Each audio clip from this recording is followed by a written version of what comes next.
When did you realize what your father had created was becoming something much bigger than you first thought it to be? Well, I think that's interesting. There's probably a couple different evolutions of that. As a young man, I would follow my dad around to conventions. They were pretty small, but you don't really have a sense of that. So I was 5, 6 years old, and everyone would ask my dad for his autograph. Be like, "Oh, hi, I'm Gary Gygax. Oh, Mr. Gygax, can I get your autograph?" And he'd be like, "Yeah, of course, sure, no problem. Call me Gary." And so, as kids do, I would say, "I'm Luke Gygax. Do you want my autograph?" and people would be like, "Sure, kid, here, yeah, sign this thing, right?" And so I did that so much that my sister Heidi was dating a guy named Richard Wank, and a real nice gamer guy.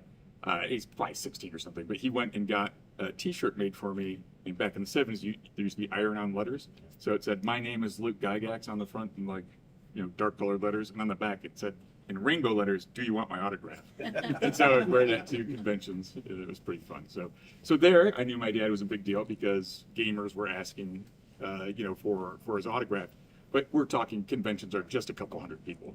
And then when I was turning, I think it was 12 years old, the A Team was very popular, right? And by that time we'd moved into a house in Clinton. It was a 14-room house with five bedrooms. We had 22 acres of land. It's massive. My mom went from having no car, and then her first car was we called it the Green Slime. Her first car was like she was 37 or 38, something like that. And it was a Woody station wagon, a green Woody station wagon. We called it the Green Slime, and it was used. Now, by that time, she had a Cadillac Seville Elegante, which was pretty sweet. And so we moved on up a little bit, right, as they say, to just like the Jeffersons. And so it was like my 12th birthday, and so I told my dad, "Can you get Mr. T to come for my birthday?" And he didn't say no. He looked into it. He's like, "Mr. T wants $10,000 a day" in like 1982 or whatever it was. And he said, "If he'd asked for 5,000, I would have done it." But check this. So I knew that was pretty big time, right? Another phase of where I knew it was big time. When I got the T-shirt, I still couldn't get whatever I wanted at the grocery store. But there came a time when I was about 8 where I'd ask my mom, "Can I get King Vitamin cereal?" And instead of saying no and getting the generic kind, she said yes. Nice. That's winning, right? That's a pretty big deal as a kid. So it just depends on the perspective. So from those like material points of view, I mean those are material markers. But it really wasn't until after my father died, that I realized that he'd made a lasting impact, not just as a game designer, right? D&D is a great game. I've loved playing it all my life. I've had lots and lots of fun.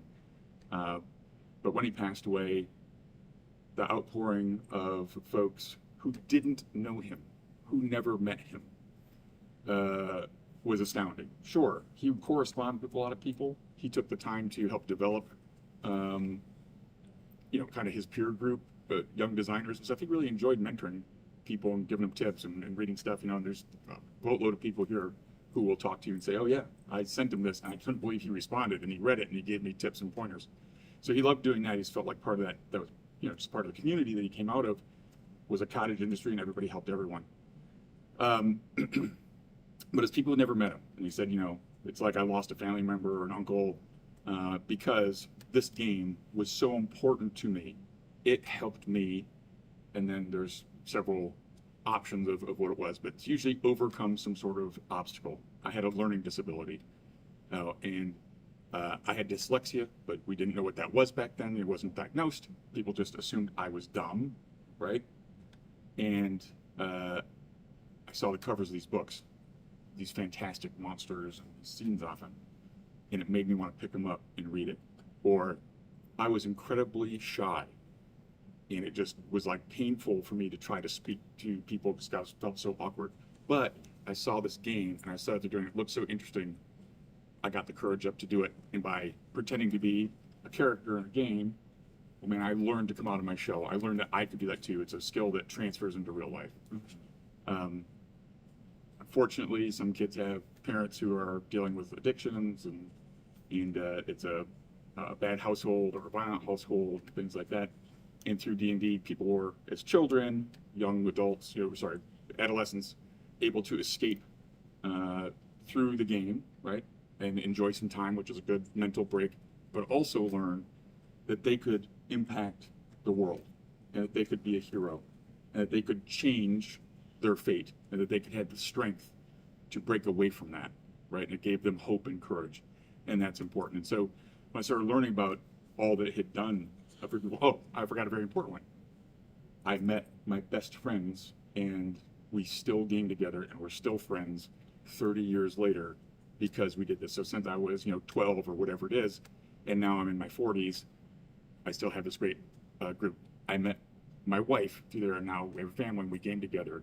All these stories, the men and women who had learning disabilities, usually followed up with, and now I'm a doctor, I'm a lawyer, I'm whatever. Thank you, Gary, for creating this game that helped me work through this and look where I am today.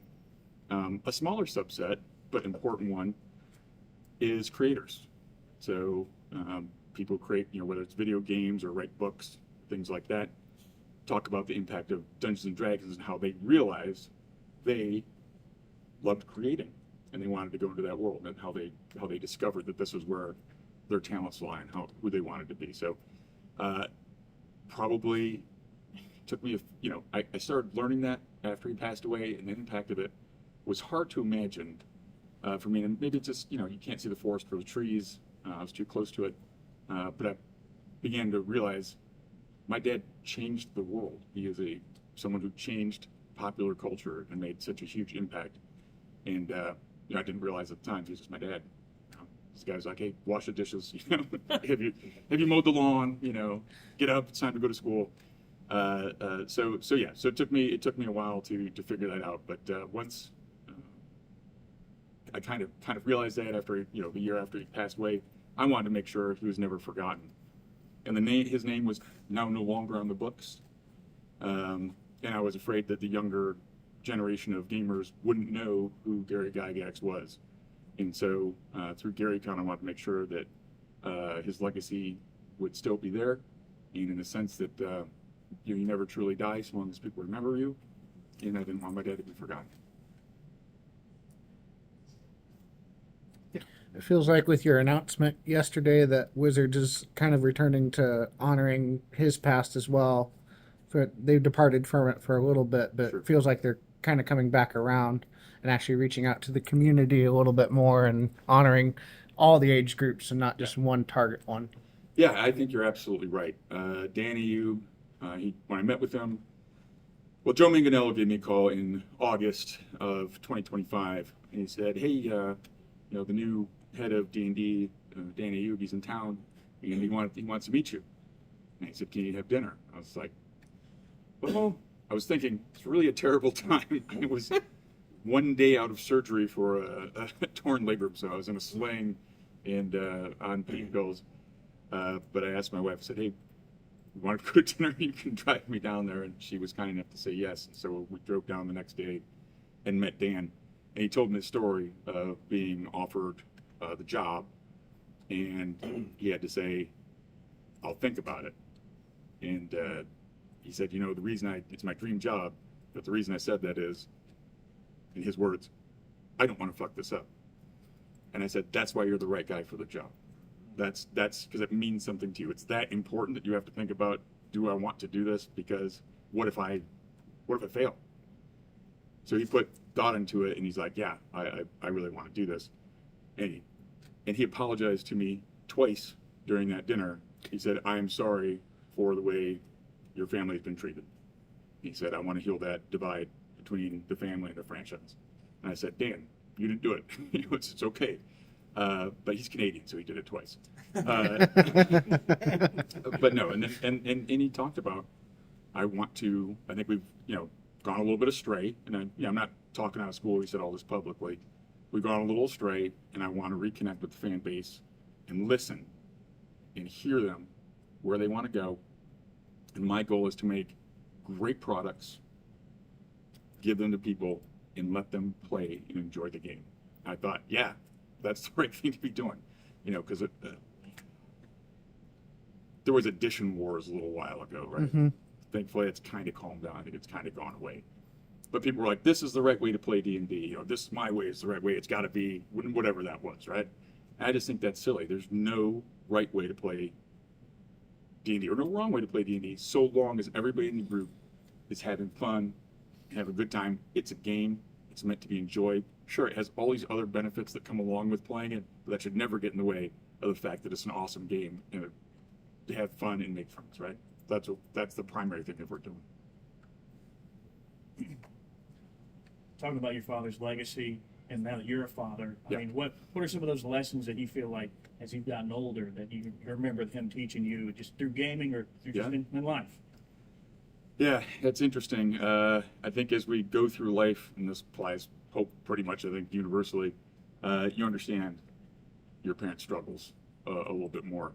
And you understand a lot of the ways my dad reacted to stuff or did things based on, I'm like, oh, he was that age when he was dealing with this? Wow, that was tough. Or look at all these things that happened. But I think the thing that I learned from my dad is hang out with your kids, spend some time. What are the things that I treasure and remember about my dad? It's not stuff he bought me. It's not necessarily a trip we took somewhere unless we got to spend time together. It wasn't introducing me to, or Dr. Joyce Brothers or, Don Cornelius or whomever it was that we met and, having lunch with. I liked the Hulk, so I got to meet Bill Bixby, which was pretty cool. So any younger people, sure, it's meaningless. But yeah, but that was pretty cool. So those are fun memories. But really, the times that I treasure was time I got to spend with my dad, and so really being available for your kids and listening to them and hearing what they're saying, giving them that opportunity. My daughters don't really want to play D&D with me because I'm their dad and I'm not that cool. But they will go and play D&D with their friends.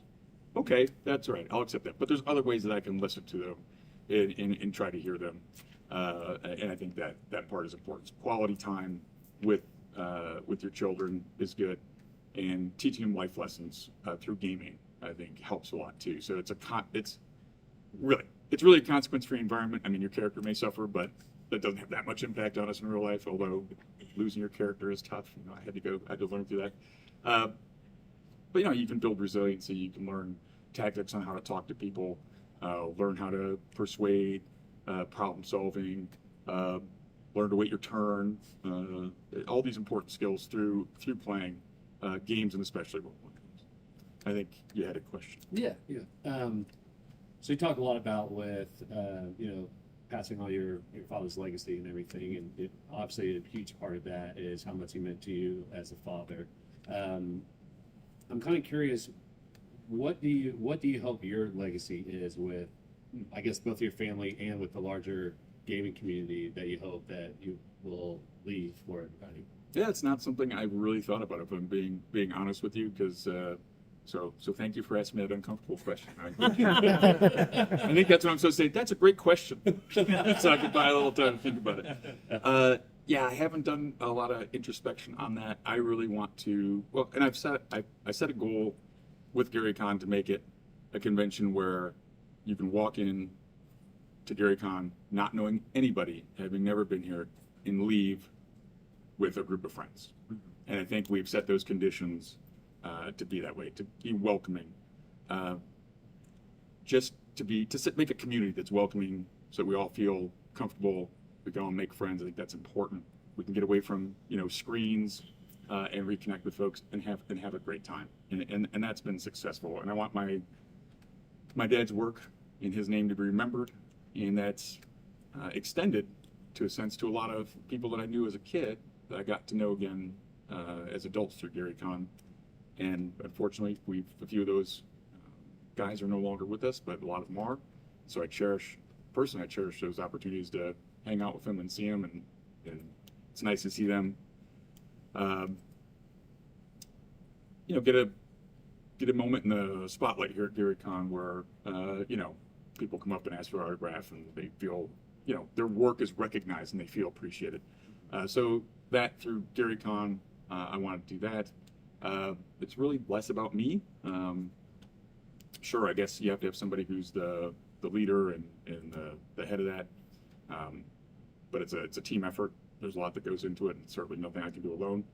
I like that my children are participating, my wife and children are participating in GaryCon, and I want to pass that on to them so that GaryCon 50 happens, right? Because I probably won't be here in 30 some years, right? 32 years, I guess. So making up 88. I definitely won't be working GaryCon if I'm 88. This will be sitting in the corner hanging out, playing games. That's it. So I think that's neat. And as far as the legacy through Creative Works, I really just think it would be awesome. And it's almost like I have to pinch myself.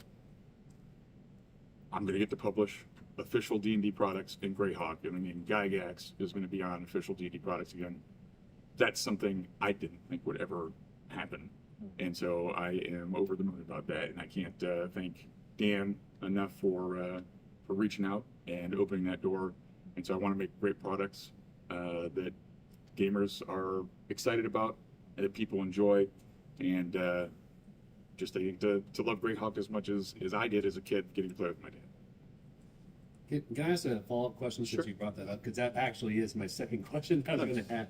Since you brought that up, love that you shared that with Greyhawk having the name Gygax on there. Yeah. I know it's early, you can't really say like Yeah. what's happening, but one thing I did want to ask you is, what is something about Greyhawk, especially with it having such a powerful meaning for you and your family, with it being like a family setting and all that? What's something from the Greyhawk setting that you're hoping that you can bring into whatever you're working on, what Wizards of the Coast might work on? Because I honestly like seeing like involving games with Legends of Greyhawk, like bringing in some of those older things. Like Yeah. I think that's a really cool thing. But I want to kind of hear from you something that like either it's a personal thing or something that used to be a thing in Greyhawk. What's something that you hope we might see more of?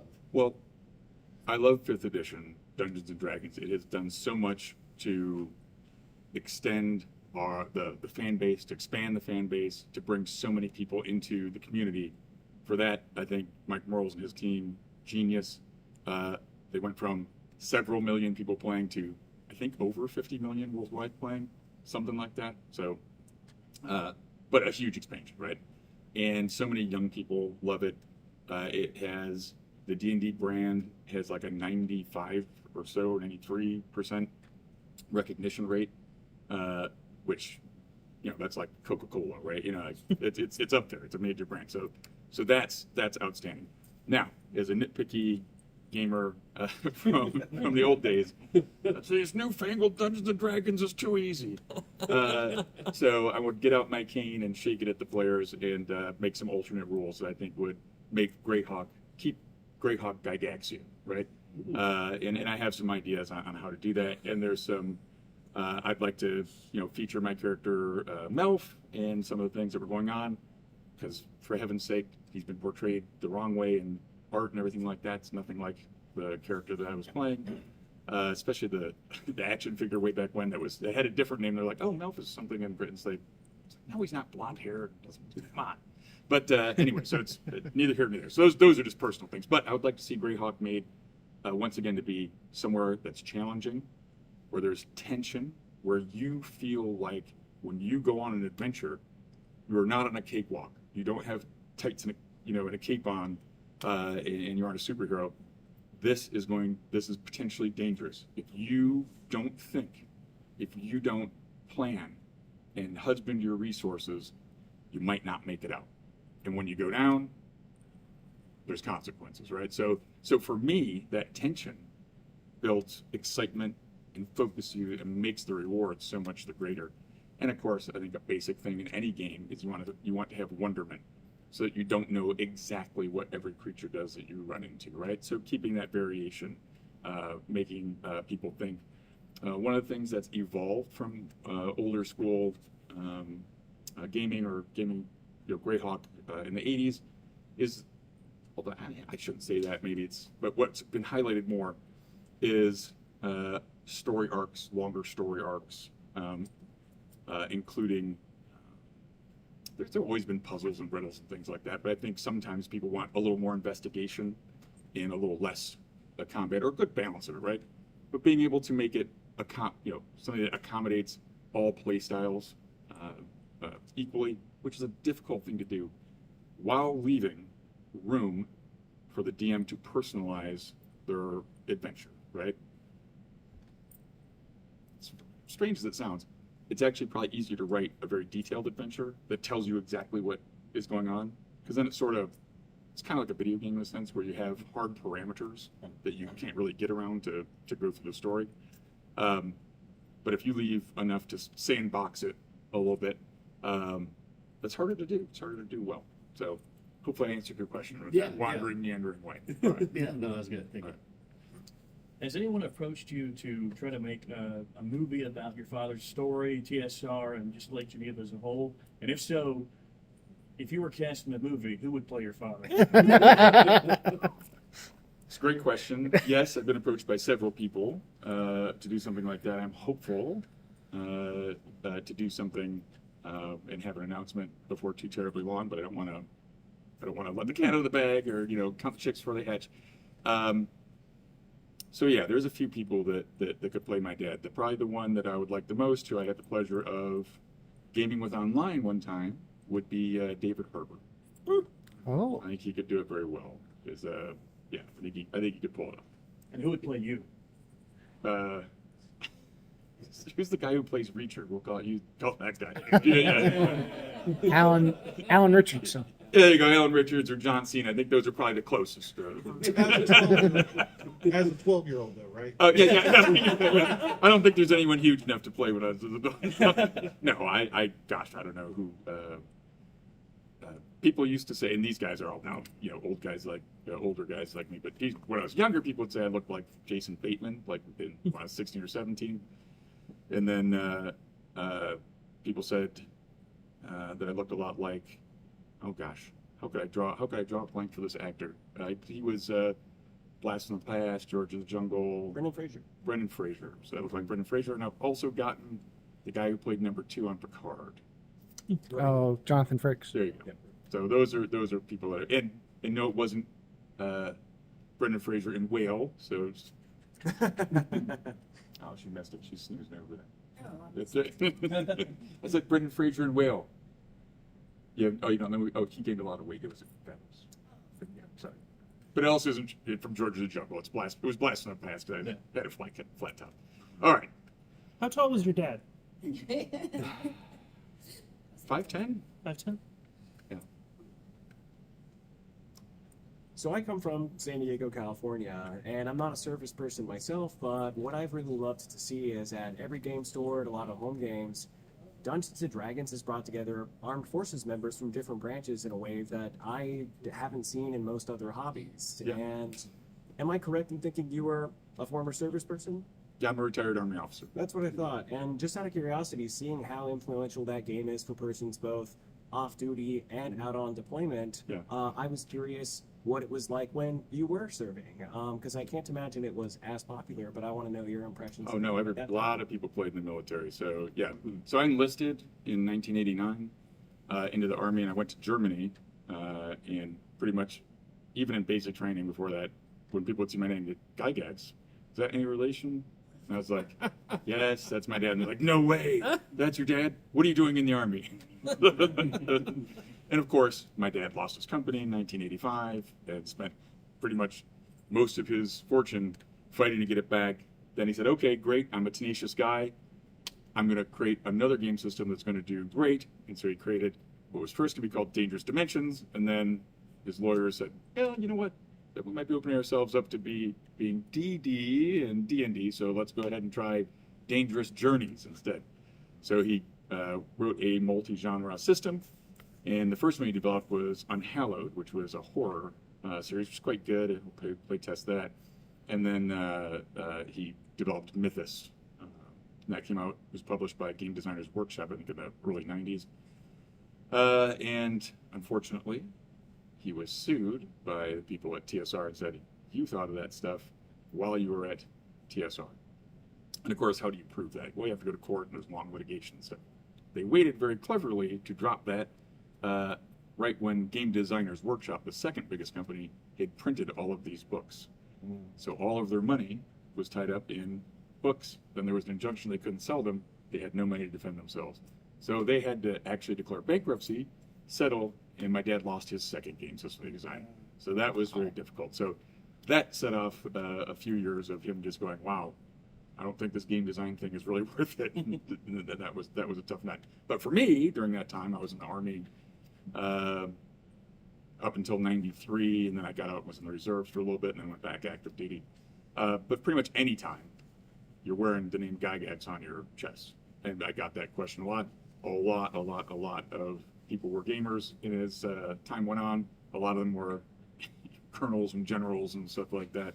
And they'd be like, no way, that's cool. I'm like, yes, sir, it is. Because I went to OCS, and I was, made it up to lieutenant colonel myself. But I was a captain when my dad passed away, and I was in recruiting command. And so you always carry your phone. You're always going to answer your phone when you're in recruiting command. And I remember it was like the day after my dad passed, the phone rang, and I picked it up, and it was a colonel. So he's like, oh, I just looked up your number in the DoD directory. I just thought I was going to leave a message, but I wanted to tell you, thank you for answering the phone. I just wanted to tell you personally how much Dungeons and Dragons influenced my life and where I am today, and just to say that I'm very sorry to hear that he passed, and I wanted to thank him, and I can't do that anymore. And so yeah, I get a lot of people thanking me for Dungeons and Dragons. That made me feel very awkward at first. I was like, I loved it. I got to play a lot of D&D. I played tested some stuff, but certainly not my work in creating the rule set. Then of course I realized, oh, this is not about me. I am here to hear this so that they feel heard. They get to communicate that and to say thank you. And it's really been an amazing thing to hear all these stories about how powerful it is. And it helps me understand what this game does for the world. And it's not just in the United States. I was lucky enough to go to Croatia in June, and there were some young people there, boys and girls, or young men and women, guessing 17, 18. And they were so excited. They came up and were, oh, it's so great to meet you, and thank you, and Dungeons and Dragons is the best thing. And they told me this story I've heard many times. Last year, I was all alone, and I didn't have any friends. And I just felt isolated. And then I found Dungeons and Dragons. And now I have a whole group of friends.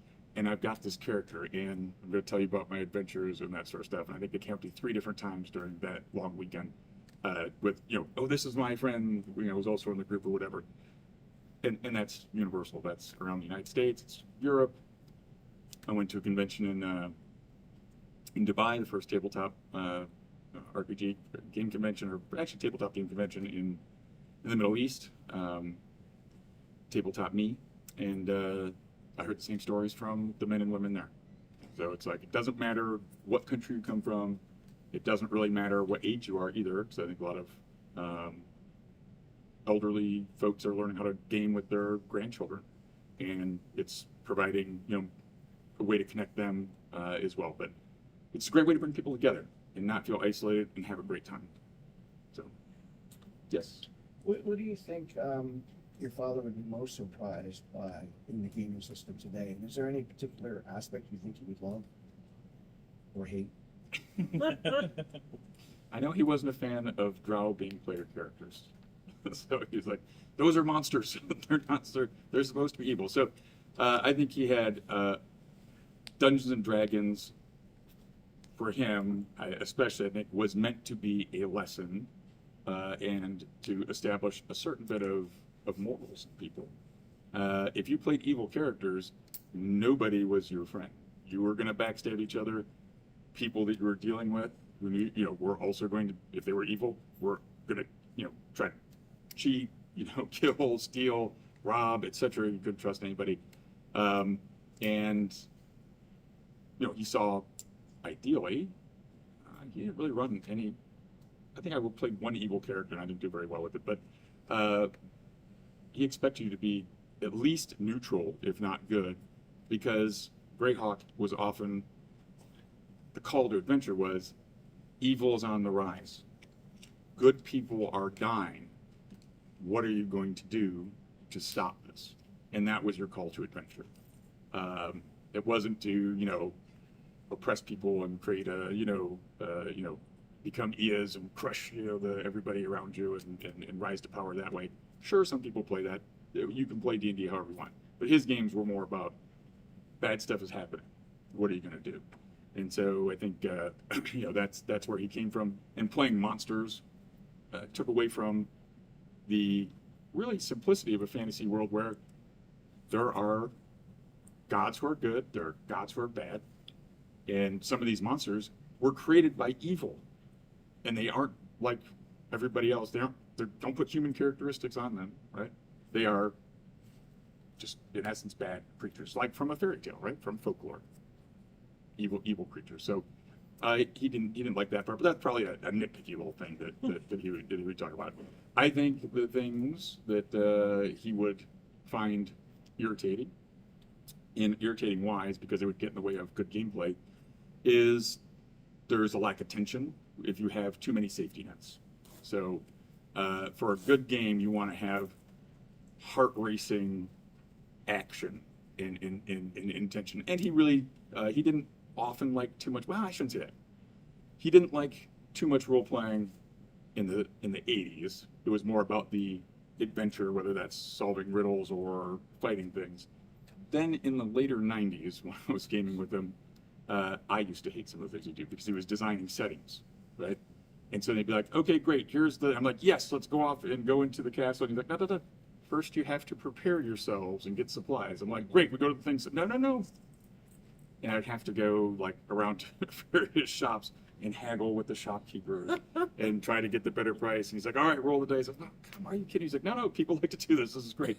And he'd taken a few trips to Morocco where he'd learned to haggle a little bit. And so he really liked that. So in these settings, there was a lot of haggling with shopkeepers and that sort of stuff. And as a 20-something or young 20s, or mid-20s even, guy, I was like, why am I shopping and haggling all stuff? But people love that sort of thing, and you have different personalities for your shopkeepers and some charts on, what's going to influence and that sort of stuff. So, but mostly he liked to keep the action rolling and that sort of stuff, but he did adapt his style over time to encompass what folks want. So don't make it too easy. If it's too easy, you have no skin in the game. Where is the excitement in that? I remember, as an example, one time I was like, well, I'm rolling up a character for something. I was like, well, can I get this? He's like, oh, okay. He's like, so you want like to re-roll those things so you have all great statistics, right? He's like, great. You have all 18s and everything. What? Oh, great. Okay, and he just took me on an adventure where I won, got all the magic items, got all the stuff in half an hour. He's like, okay, great. You're now a god. You can crush anything. I was like, okay. He's like, now would you like to play the game and like start working for stuff? And I was like, okay, I get it. So he was just, that was more the point. I guess it's not the what they sound philosophical now. It's not about the destination. It's about the journey with your character, right? And working through stuff, learning about them, and having fun. Yeah, my friend Jerry Savage is here. He runs Savage Creations. I've been gaming with him since he was in high school. I was, junior high school. And he rolled up a character, Urav the Savage. He was not a barbarian. There was no barbarian class at that time. But gosh, I think his highest stat was maybe a 14, right? In AD&D. So he had no heroic abilities or whatever. But he still just adventured and, rounded out as Urav the Savage. So, and he adventured with Melf all through Sajkant and stuff like that. And sure, he wasn't the most powerful character, but he was there and had fun and developed them and got items, and that was part of it. If you had weaknesses, you had to work on them and find ways to improve them. Kind of bit of a life lesson in that as I reflect upon that. As you continue to work and gain experience, you find ways to make yourself better and more capable. It's again another long-winded, windy answer to a question.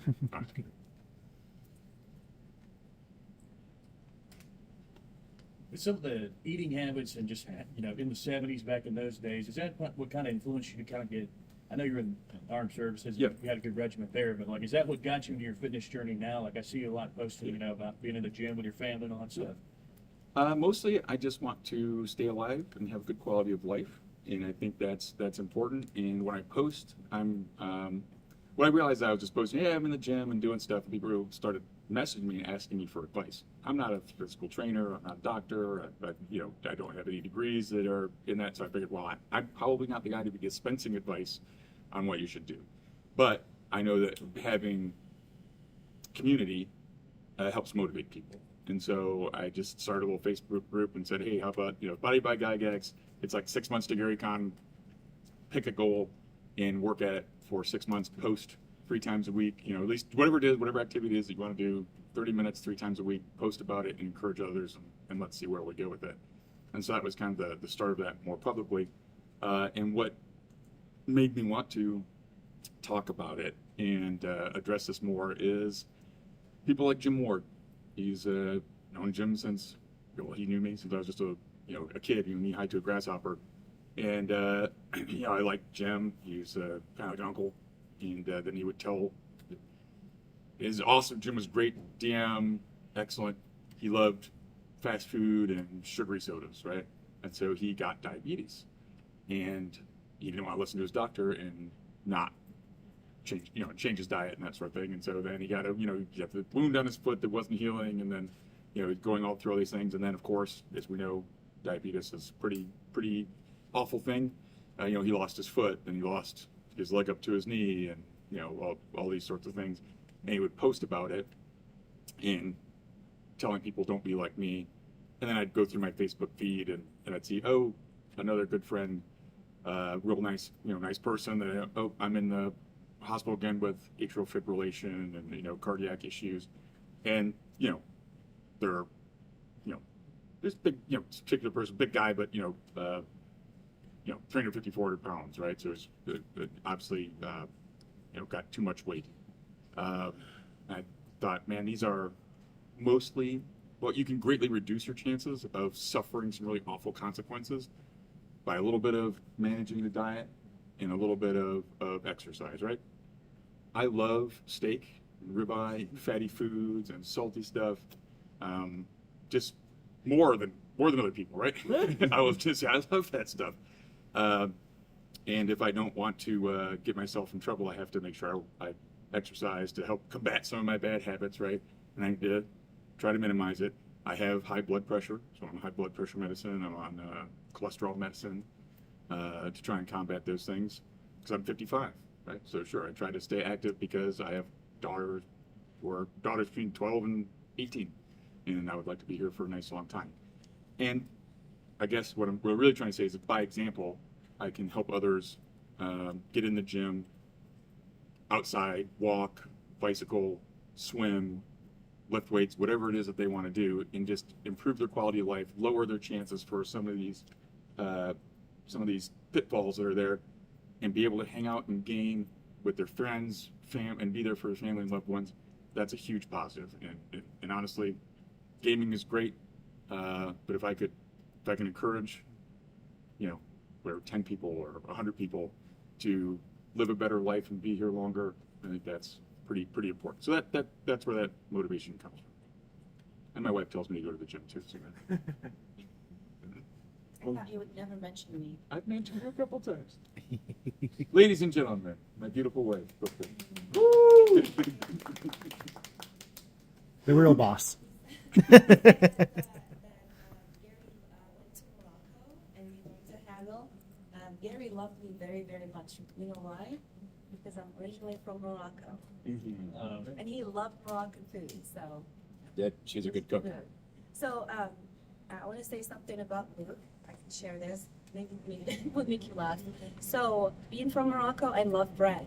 When I came to the States, Luke shared with me, what is it, pizza pockets here? Yeah, panzerati, if you guys know. He does love really, really. It's a deep fried pizza pocket. Okay, so I could not eat those. So when we got married, I never bought was it Wither bread? I never bought that. So I bought whole wheat bread. You cannot imagine the disappointment on Luke's face. What is this?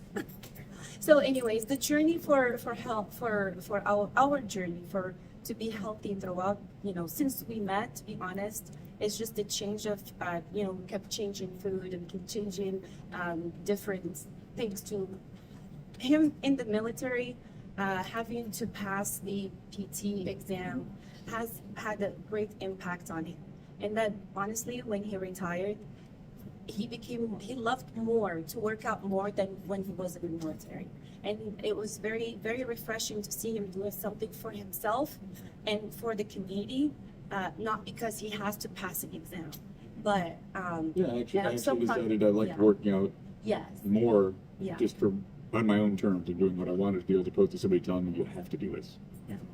So it's being part of Body by Gygax and being part of the community was a great motivator to a lot of our attendees and the TTRPG community. A lot of people would come to the merch booth and say, Luke motivated me. You guys post pictures working out. I have been working out. I lost some weight. So last year I had 3XL shirts, and today I would like 2X. I have 1X. So honestly, the smaller sizes of the merch booth, we run out of them, which is, I can feel that in the community. A lot of people are, implementing those healthy lifestyle, because it's gamers. They had the perception in the community, like gamers are just in the basement, they're just playing and eating bad food, but it has changed, and gamers are active members of the community and, taking care of themselves and having fun. It's true. And that perception of gamers as, chips and Mountain Dew and that sort of stuff. Sure, yes. I guess when I was 15, it was Mountain Dew and Cheetos and stuff like that. But we're a little bit older now. We're coming in lots of different age groups, right? But a focus on being a bit healthier is nice. And honestly, even as the GaryCon has progressed, I've our menu used to be all the fast food kind of things, but now we get the calls for, do you have some fresh fruit? Can we get some salad? Is there any leaner, options, and including also your vegetarian and vegans? I'm sorry, that one's harder to help you on, but I understand. Try to help out everybody and accommodate. But no, it's great to see folks taking interest in being here longer and being stronger and living longer. So whatever we can do to encourage that, and yeah, awesome. Let's go. And then can you tell us what to expect with Rogue's Gambit on Kickstarter? I saw that finally finished out. Oh yeah. Rogue's Gambit is fun. So that was just a really silly adventure. So I go to a lot of conventions, and I'm running my modules that are probably a 12-hour module, and trying to hammer it out in 4 hours. Man, that's hard. You have to cut a lot of corners, right? And so you end up modifying it anyway. I was running, somebody had me run DM for Deb Wool and a couple other folks at Gen Con a couple years ago, and I just needed a 2-hour adventure. Like, a 2-hour adventure? What in the world am I going to do? So I just thought, okay, it was a bunch of actors, people who've been on the guild and things like that in Deb. And so I was like, okay, let's see, what could I do that would be fun? And I came up with an idea of basically putting them on a game show. and so that's what they do. They're all playing miscreants, rogues of ill repute, bad character. They all have flaws, gambling, alcohol, fighting, stealing, etc. And they get themselves in a bind, and they end up basically, it's Honey, I Shrunk the Kids, or Honey, I Shrunk the Adventurers meets the Running Man, and that's modern. And I ran it all over the place. I ran it, all over the U.S., Europe, and even in the Middle East.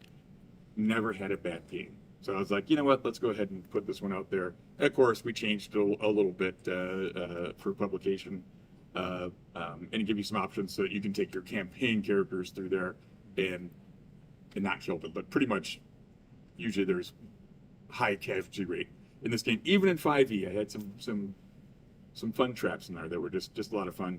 And I like to play Arithman Bobius. Just call me Bob. My friends call me Bob, who's this really annoying evil wizard who is basically sort of like Richard Dawson in The Running Man, right? He's a really annoying character who's always hosing him, and so the characters love it. And in my version of it that I run, which I don't we didn't include this in the published version. Anyway, we'll give you other riddles. I got to include a lot of dad jokes as riddles. So that was totally awesome. So I got to work on some of those with my kids, and they're like, "These are terrible." I was like, "Yes, that's perfect." So I guess I just loved it so much, and I thought, "Oh, why not? Let's get it out there," and hopefully the world enjoys that and can run it at conventions or run it for their friends to bedevil and annoy them and laugh. What was the name again? Rogue's Gambit. Speaking as somebody who died last October to some of those riddles, just out of curiosity, was there anything resembling a self-insert to the son of Bob who comes in and starts asking some riddles himself? No, he's a horrible kid.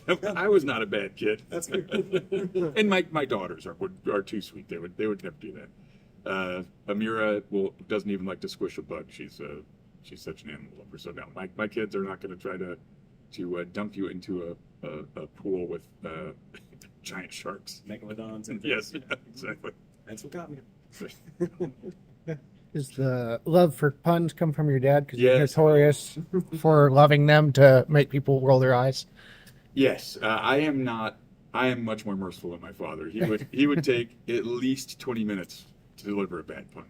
And I got to hear them multiple times because there would be different people. And I was like, "Oh, not this one." He's like, "Settle in." And then he'd take him on this ride, and it all end on a terrible pun. So I did tell one of his last night. Yeah, Perfect. It was great. it was great, and there was a friend of mine who's Irish, and he was here, and yeah, Like great author. he's a great author, Brian Norton. So yeah, the Quest Academy is pretty fun stuff. But anyway, I got to tell him a terrible pun. What was that pun? Oh, We don't have much time to tell it. Tune back in next time to get that All right, terrible I pun. have one quick Yeah. question. Everybody's excited about you working with D&D again. Yes. And Melf getting the spotlight Yeah. that he deserves. I know you have a lot of other collaborations and other projects, like Operum and the work you've done with GUI Cube, Yeah. and the work you've done with Troll Lord. Absolutely. Can you speak a little bit about those? Yeah, no, my dance card is full. So I love working in Oakrim. It's a fun setting that I've tinkered with for over a decade. And I will probably be putting those adventures on the back burner so that I can focus on Greyhawk. That's a wider audience, and what an opportunity! How can I not do that? GUI Cube, we're already hip deep in that. We're going to keep going with that, and I love working with the team at GUI Cube. They're great people. They put out outstanding, high quality product, and are doing it all for the right reasons. So I'll continue with that. I made a promise to my dad that we would get Castle Zagig out, which is based on his original Greyhawk material. So we're going to continue to do that, working with Troller Games and Steve Chenault, a good friend, who also made that promise to my dad. We worked a lot of years to be in the position where we are now, where we get to do that. If I can get some of my dad's work as official D&D product, well, that'd be great. But there's no promises on that. Those are discussions to be had. But that'd be really wonderful, and that would be something that's totally awesome. So if I have my dream book, I'm already living the dream. Honestly, this is pretty amazing. So I'm very thankful for that. But the next incredible step would be seeing some of my dad's work released again as official D&D product. So that would truly be wonderful. But no, I'm not going to abandon those projects, and World of Oakrim will continue, but probably at a much a reduced rate, and they'll get the attention that I can give it. But priority is going to be to Greyhawk, Castle Zagig, and GUI Cube. You mentioned some of those modules when you were really young. You Yeah. couldn't, you'd see the image and you'd kind of be attracted. Was there one in particular that you were like, "This is awesome"? Oh, like an image from in the monster. Yeah, movie? you were mentioning like you had dyslexia and that kind of thing. So you could. Oh, I didn't. People would tell me that they sorry. did. I didn't. No, I was very fortunate. I don't have any learning disabilities. No, but sure, my wife thinks that. Okay, I can't make that joke. I'm just kidding. So no, thankfully, I did pretty well in school. Any issues I had were more attention based, of just not paying attention and being distracted and wanting to play games or read books and do things that were naughty and not focus. And my daughters did that too. They were always in trouble for reading their books under the desk, like they're holding the book under the desk and reading in class and getting caught by the teacher. Of all the things to get in trouble for. I know, you're reading too much, kid. You cut it out. That was how I read Dragonlance. Right? Yeah. I think I was reading the Belgarian that way. You guys read it? David Eddings? How do I remember that? Yeah. Oh, That was so fun. love We this. love those ones. Oh, yeah. It's great stuff. Probably have time for one more question and then we'll wrap up. Get back to kind of cultural history. It seems like you might have had a front row seat to the Satanic Panic. When that happened. How did that feel from inside your family? It was very scary. So it seems ludicrous today that people actually thought that Dungeons and Dragons was from the devil, but it was real. And just like people were blaming Ozzy Osbourne for, the suicide. The Suicide Solution is a song, and I'm a parent. I understand how awfully upsetting it must be to lose a child, right, for whatever reason, and you want to find something to blame that on, right? So I think these people were very upset and maybe weren't thinking clearly and didn't understand what Dungeons and Dragons was, and there's a little bit behind it that the media is a little bit cold as well. So Dallas Egbert III, James Dallas Egbert III, yes, and he was in University of Michigan. I can't remember exactly what that one was, but he disappeared. He was a prodigy. He was about 15 years old, if I remember correctly, and he disappeared. And his parents were wealthy. They hired a private investigator to find out what happened to him. And this guy saw evidence of Dungeons and Dragons play in his dorm room, and I guess they used to go into the steam tunnels. Maybe that was a cool place to have, because it's kind of dungeon-like, so it was, just setting the scene, right? So there was some supposition, perhaps he's been abducted by a satanic coven, and that is what's happened to poor James Dallas Egbert. And so it was on the nightly news for a while, and there was lots of preachers out there who, really were, if you give me your money, we'll go ahead and make sure this satanic Dungeons and Dragons will no longer, we're going to fight it. So they kind of whipped things up into a fervor and had book burnings and stuff like that. So all that's good theater. It's kind of funny. But if you're telling someone that this person is in league with the devil and they want the world to be a good place, they're going to take some extreme measures, right? So my dad was getting death threats. Ouch. And so we took it pretty seriously. My dad would wear a bulletproof vest when he would go out into public. He'd carry a sidearm. He had a driver who also carried a sidearm. People would drive by our house a lot, real slow, which would freak my mom out. So we had a 6-foot fence put up around our home. We had a pack of Malamute husky dogs that we would let loose at night so they'd run around, so we'd get some early warning if anyone was there. With motion detectors in the house, guns in every room. So yeah, it was pretty frightening. My mom even hopped in the car and followed somebody home. One time we drove by the house and was like, "What are you doing?" And Judge was, "I'm really sorry. I'm just a huge fan of D&D and I wanted to see where I live." She was like, "Oh, okay." So yeah, she thought it was somebody who's so it was pretty frightening. Also, my dad and the whole family were Jehovah's Witnesses, and the organization came out and said Dungeons and Dragons is satanic, and you can't take. He's like, "Well, that's weird. I'm a Jehovah's Witness, so here was going on." So there was a lot of irony in there, and of course now that all passed, and that wasn't universal. That was certain preachers that were saying that sort of thing. I went to an Episcopalian military school for 10th grade on, and the padre would run the D&D games or the D&D club for us. So there was also plenty of teachers and religious figures who realized, oh, Dungeons and Dragons is a great for imagination. That's a really healthy way for kids to get together and play and avoid a lot of pitfalls in life. So it was balanced. But yeah, the Satanic Panic, there were some people who were vulnerable to suggestions, right, as there always are out there. And those death threats don't feel good when you're on the receiving end of them. It's no good. And we see even in today, that sort of, whipping people up into a lather of these people are bad, we're good, results in really tragic stuff happening. So thank God none of that happened. He was also quoted as saying to a lot of these people that were accusing it of this, have you actually read any of our books? I mean, no. No, they just looked at the cover. Do you see that free down there? No, that's Bottle City, dude.